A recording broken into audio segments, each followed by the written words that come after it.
नमस्कार दोस्तों, जैसे कि हम एग्रीकल्चर में आप लोगों को इसमें हम क्राफ्ट के बारे में बताते हैं। आप लोग ये जानते होंगे कि हम क्राफ्ट यानी कि खेती, जिस फसल की आपको खेती के बारे में बताते हैं, संक्षिप्त में खेती के बारे में नहीं इसमें बताते हैं, क्योंकि हम कुछ महत्वपूर्ण बिंदु जैसे कि वैज्ञानिक नाम, फूल किस फूल का पौधा है, इसमें गुच्छों की संख्या कितनी होती है, वो अगर उत्पादन की दृष्टि से कहाँ प्रथम स्थान है, कहाँ द्वितीय स्थान है, बीज दर क्या होती है, सिंचाई की अवस्थाएँ क्या होती हैं और रोग कौन कौन से लगते हैं, ये हम इसमें महत्वपूर्ण जो बिंदु हैं उन ग्राफों के महत्वपूर्ण बिंदुओं को लेकर के चल रहे हैं। हम इसमें आप लोगों को जो ग्राफ के महत्वपूर्ण बिंदु बताते हैं वो इसलिए बताते हैं क्योंकि हम अगर क्राफ्ट के बारे में आप लोगों को संक्षिप्त में बता देंगे तो आप लोगों को हो सकता है आप लोग वो चीज़ ना जानते हुए आपके दिमाग के ऊपर से चला जाए। आप लोग मेरा वीडियो भी देखेंगे क्राफ्ट के बारे में, लेकिन आप लोग को समझ में नहीं आएगा, वो जो हम बताएंगे वो आप लोगों के सिर के ऊपर से जाए और मैं वीडियो बना के पूरा डाल दूँ तो उसका कोई मतलब नहीं होगा। मैं जितना बताऊँ आप लोगों के दिमाग में ही उसे आप लोगों के दिमाग में सीधे जाए, आप लोग उसे समझने की कोशिश करें और सीधे समझ भी जाएं। इसलिए आप लोगों को हम संक्षिप्त में कुछ नहीं बताने के बजाय आप लोगों को कुछ महत्वपूर्ण बिंदु बताते हैं। जितनी सारे ग्राफ हैं उनके सब ग्राफों को हम महत्वपूर्ण बिंदु पहले बताएंगे, कौन से कुल में होता है, कौन वैज्ञानिक नाम होता है, उसके जब हम सब ग्राफों के महत्वपूर्ण बिंदु बता देंगे उसके बाद फिर हम वैज्ञानिक जिससे जैसे खेती की जाती है वो हम बताएंगे आप लोगों को। फिर उसमें आप लोगों को जब तुम ये सब समझ जाओगे कि इसमें वैज्ञानिक नाम क्या होता है, गुच्छों की संख्या क्या होती है क्राफ्ट में, तो फिर उसमें जब हम संक्षिप्त में आप लोगों को क्राफ्ट के बारे में बताएंगे, खेती क्या कैसे की जाती है वैज्ञानिक जिससे, तो उसमें आप लोगों को बहुत ही लाभदायक ये महसूस होगा। ये बिंदु जो आपको आगे चल के बहुत ही समझ लो लाभ पहुँचाएँगे। इसीलिए मैं आप लोगों को इसमें संक्षिप्त में कुछ बिंदु बता रहे हैं। खेती हम जब ये बिंदु सारे बता देंगे सारे ग्राफ होंगे तो हम खेती वैज्ञानिक विषय भी चालू करेंगे, कैसे खेती की जाती है ये भी सिखाएंगे आप लोगों को। तो आज आप लोगों के सामने आज हम सूरजमुखी की खेती को लेकर आए हैं। सूरजमुखी जो कि औद्योगिक खाद्य तेल एवं खाद्य फूल की वजह से ये प्रसिद्ध है। सूरजमुखी का फूल सूर्य की तरफ मुड़ता रहता है, जैसे सूर्य जिधर तरफ जाता है उधर तरफ वो सूरजमुखी का फूल भी चला जाता है। इसको इंग्लिश में सनफ्लावर भी कहते हैं। सूरजमुखी का वैज्ञानिक नाम बात करें यहाँ सूरजमुखी की वैज्ञानिक नाम, तो कि सूरजमुखी का वैज्ञानिक नाम जो कि होता है वो कहते हैं हेलियंथस एनस होता है वैज्ञानिक नाम, और गुच्छों की संख्या 34 होती इसमें है। और इसमें उत्पत्ति स्थान की बात करें तो हम इसका मैक्सिको उत्पत्ति स्थान होता है और इसमें फैमिली कंपोजिटिक फैमिली आती है। प्रोटीन की बात करें तो 26 से इसमें प्रोटीन की बात करें तो जो कि सूरजमुखी में 26 से 36% होती है प्रोटीन। और सूरजमुखी में तेल की मात्रा, देसी तेल की अगर सूरजमुखी की बात करें तेल की मात्रा तो यहाँ पर जो कि 38 से 43 होती है, और विदेशों में जो सूरजमुखी की होती है उसकी प्रोटीन की मात्रा जो होती है वो होती है 45 से 50। भारत में जो सूरजमुखी का सबसे ज़्यादा उत्पादन होता है वो कर्नाटक राज्य में होता है, और विश्व में सबसे ज़्यादा प्रोटीन का जो उत्पादन होता है वो होता है रूस में। सूरजमुखी का उत्पादन रूस में होता है विश्व में सबसे ज़्यादा। फिर सूरजमुखी के पुष्प को क्या कहते हैं? अगर सूरजमुखी के पुष्प जो होता है जो पुष्प उसको क्या कहते हैं?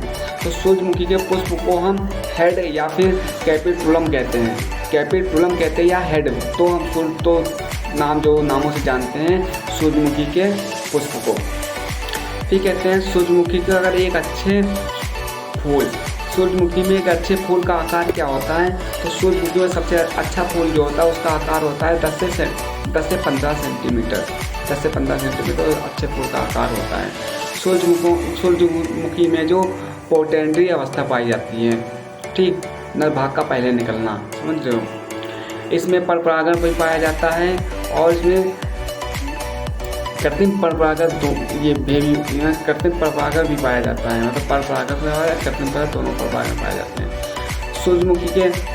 सूरजमुखी में जो सूर्य की तरफ मुड़ना जो होता है, सूरजमुखी का फूल जो होता है वो सूर्य की तरफ धीरे धीरे मुड़ता रहता है, उस क्रिया को हेलिट्रापेंजा कहते हैं, हेलिट्रापेंज, ठीक, ये कहते हैं अवस्था को। बीज दर की बात करें तो 8 से 10 किलोग्राम प्रति हेक्टेयर की इसमें बीज दर पड़ती है। अगर हम इसमें बीज बोने की गहराई की बात करें तो बीज बोने की गहराई जो होती है तो 10 सेंटीमीटर की दूरी होती है, 10 सेंटीमीटर गहरे में मतलब बुवाई की जाती है इसकी। बुवाई का समय अगर खरीफ ऋतु में बुवाई करते हैं तो हम जून का द्वितीय पखवाड़ा लेते हैं, अगर रबी ऋतु में करते हैं तो अक्टूबर का प्रथम पखवाड़ा लेते हैं, और जायद में बात करते हैं तो हम इसको मार्च का प्रथम पखवाड़ा लेते हैं।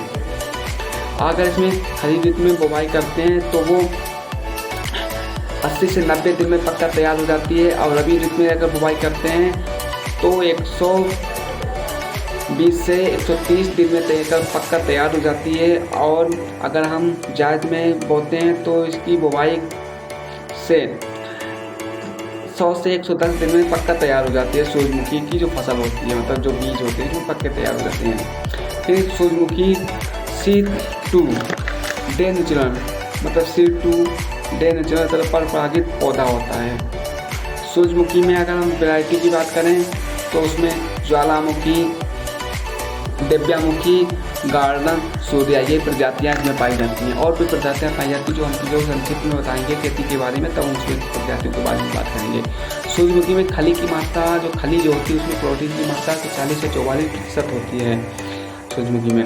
फिर कहते हैं सूरजमुखी में सूरजमुखी के एक पुष्प में बीजों की मात्रा कितनी होती है, तो 2000 से 3000 एक पुष्प होता है, उसमें बीज की मात्रा 2000 से 3000 तक पाई जाती है। टेस्ट वेट, मतलब इसका टेस्ट वेट 1000 में कितने ग्राम, 1000 इसके दाने जो होते हैं सूरजमुखी तो कितने ग्राम तक होता है, तो 40 से 45 ग्राम होता है, इसको टेस्ट वेट कहते हैं। सूरजमुखी में कहते हैं लिनोलिक एसिड पाया जाता है, जिसकी मात्रा 64% होती है। सूरजमुखी में जिंक तथा बोरान की तत्व, सूरजमुखी में बोरान तथा जिंक जो तत्व होता है इस पौधे का सूचक होता है, सूरजमुखी इस पौधे का सूचक होता है। सूरजमुखी में खरपतवार अगर लगते हैं, खरपतवार उग जाते हैं तो उसको किस दवाई से नियंत्रित करते हैं, वो उस दवाई का नाम है पेंडिमेथलिन। दवाई खरपतवार जो उसमें हो जाते हैं हम स्प्रे कर देते हैं या बुवाई कर देते हैं। फिर कहते हैं सूरजमुखी में बीज में कहते हैं प्रोमेन, सूरजमुखी के बीज में प्रोमेन उपचारित करते हैं, मतलब प्रोमेन एक दवा होती है, वो हम जब उपचारित करते हैं सूरजमुखी के बीज को तो उसी दवा से हम प्रोमेन दवा से उपचारित करते हैं, मतलब मिला कर उपचारित करके हम बुवाई कर देते हैं। उसकी प्रोमेन कितनी मात्रा होनी चाहिए, 1 किलो में 6 ग्राम होनी चाहिए। रोग की तो चारकोल